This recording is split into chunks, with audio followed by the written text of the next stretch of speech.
Hey everyone, Dave Cook with DeFranco Painting and Wallpaper, new hats. So this is a paper we just got done installing today. It is a paste the wall or paste the paper. There is the batch number, pattern number, and the repeat information. This stuff was purchased by the homeowner from Home Depot, and we did it in a exit wall as the living room and dining room. We elected to paste the wall when we did this instead of pasting the paper. The only issues we had were the corners, where this 120-degree angle was on both sides, and where the windows trying to wrap it, they weren't perfectly level.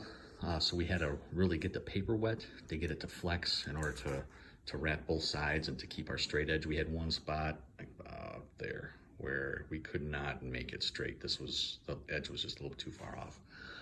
So we ended up doing a small little double cut on there, and it looked fine. Paperwork great. Only thing you will, just so you know, ink wears off a little bit, so I would be careful washing it. You're not washing it too much.